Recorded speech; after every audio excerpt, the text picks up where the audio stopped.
Beadle omalleen tässä näin ja sen jälkeen sitten vähitellen matsia liikkeelle. Kumpikin valmentaja kieltäytyy vertaamasta tätä ottelua siihen 2 vuoden takaiseen EM-finaaliin sen enempää. Sen verran paljon on miehistöt vaihtuneet Espanjalla käytännössä kokonaan ja Englannillakin lähes kokonaan.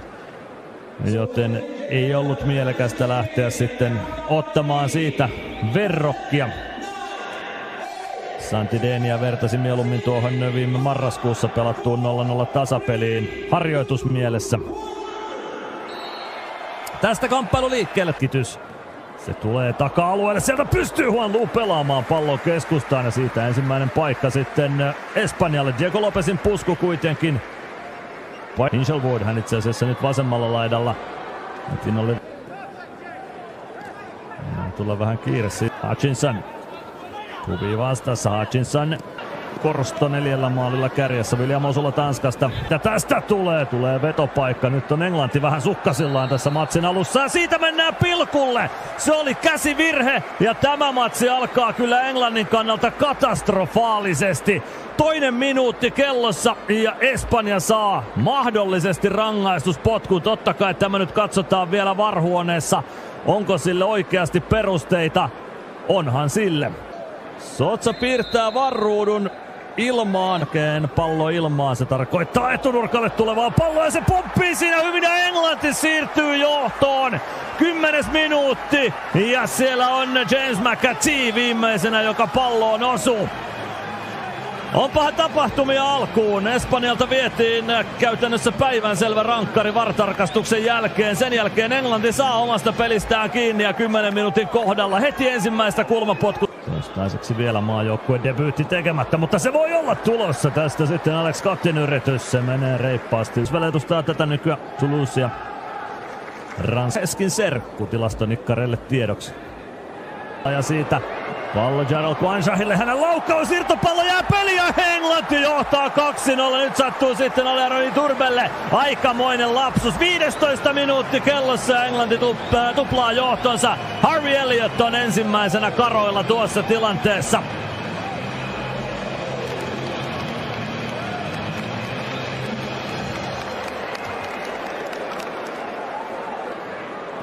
McAtee pelaa pallon viereen, Livramento keskustaa ja nyt Englanti kyllä nautiskelee tällä hetkellä Espanjan kustannuksella.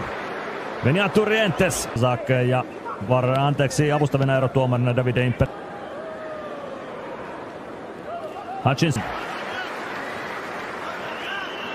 alas. Tällä hetkellä näyttää hyvältä. Osui. Pubi. Lähtee vähän aikaisemmin. Ole tuntunut kiinnostavan tähän mennessä. Hugo Buenon keskitys.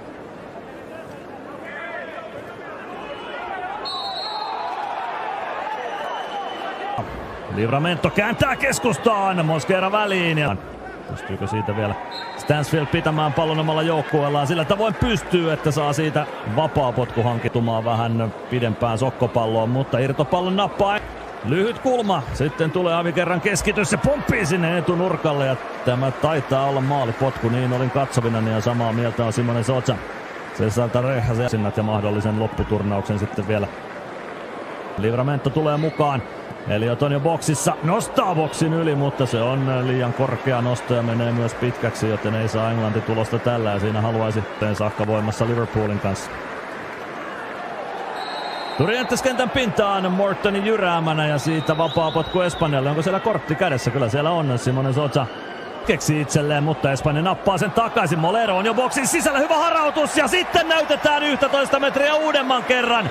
Ja tämän ottelun alun tapahtumat huomioiden ei tästä vielä voi varma olla, että siitä tulee rankkaria. Ja Charlie Creswell, siellä on taas Englannin toppareista töhöilemässä tässä tilanteessa. 37. minuuttia, joko nyt Espanja pääsee yhdestä tettu.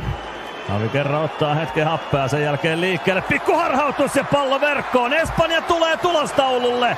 Ja alkaako tämä peli sitten uudestaan? Ainakin Espanja on maalin lähempänä.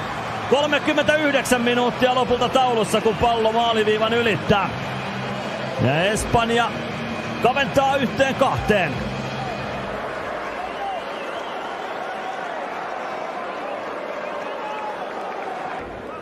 Tuokin äskeinen tilanne siis lopulta katsottiin kyllä VAR-huoneessa varmuuden vuoksi uudemman kerran, mutta nyt siitä ei löydetty perusteita rankkarituomion kumoamiseksi.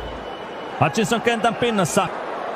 Hyvin tulee Espanja nyt boksiin. Huanlue pysyy vielä pallossa lopulta tuon kimmokkeen jälkeen. Sitten boksin ulkopuolelle vetopaikkaa ja tämä pallo kimpoilee. Mutta on todella yksin tilanteessa. Pystyykö pelaamaan sinne 5 minuutin jälkeen riittäisi, mutta tulisiko tästä lisää? Suhteellisen tasan tällä hetkellä Espanjalla 9/100 enemmän kuin huoneessa operoivat Daniele Ciffi ja Mario Zebet. Vähintään 1 maali Englantia enemmän. Vielä ei saada palloa liikkeelle, espanjalaispelaajilla vähän liian kiire palloa kohti. Katsotaan tämä Englannin hyökkäys. McAtee keskitysbox sekä Alessio Bertihe Sotsan tavoin Italiasta. 4-0 tuomari Damian Silvestrzak. Hän on puolalainen. Oli se irtopallo, josta Harvey Elliott teki 2-0 ja nytkö tulee sitten jo 3-1. Ei tule, kulmapotkun siitä Englanti saa. Se on Englannin toinen ensimmäisestä tuliottelun avausmaali. Miten käy? Jay Stansfield, onko paitsiossa? Kulmapotku on tästä tuloksena, jos ei ole paitsiossa. Niin myös Rowe. Rowe boksin sisällä jatkaa eteenpäin. Anderson! Lyhyt kulma. Anderson. Ja vielä pääsee palloon, kun Espanja ei tuosta puusta pitkään. Josef Vasuri vapaaksi. Laukaus lähtiviä, mutta Englanti ihan ansaitusti toistaiseksi johdossa. Nytkö tulee lisää? Verkko heilahtaa, mutta Englannin kannalta väärällä puolella maalia. Charlie Cresswell puskupuu.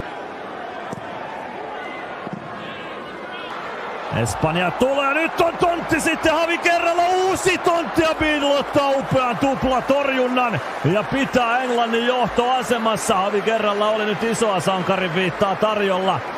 Vielä hän siitä Espanjalle, Mateo Josef. On boksin sisällä, hakee sellaista ovelaa sieltä pakin jaloista, mutta ei saa sitä tarpeeksi nurkkaan. Ei nurtenkin väliin. Nopesin syötön irti. Tietää myös minkälaista on Espanja voitto niin korkea keskitys taka-alueelle. Se samaa joukkueen vaiheen viimeisessä ikäluokassa. Nyt Espanja puree. Ei ole pukul paitsiossa. Tässä pallo tulee sinne keskustaan ja sen käy katkomassa Charlie Cresswell. Espanjan kulmapotku, se on 3. punapaidoille tässä ottelussa. Espanjan seuraava Norton vilkuilee ympärilleen, onko kavereita mukana. Kun ei ole, niin hän laittaa itse pallon sinne kohti maalia. Katsoo jo, että laittaa pallon maaliin saakka, mutta ei. 70 minuutti kellossa. Tästä hyvä kuva pystyy. Norton Cuffy nousee sinne, ehtii pallolle ennen päätyviivaa. Siinä 3. yritys päätyy lopulta Moleirolle ja Moleiron laukaus blokataan kulmapotkuksi.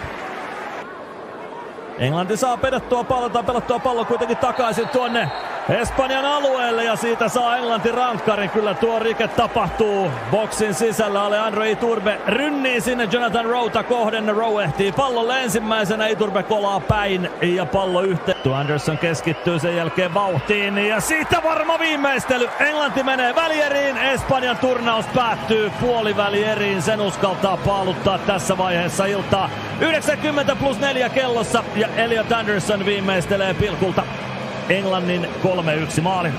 চ্যানেলটিকে like, comment, share, subscribe অথবা ফলো করুন।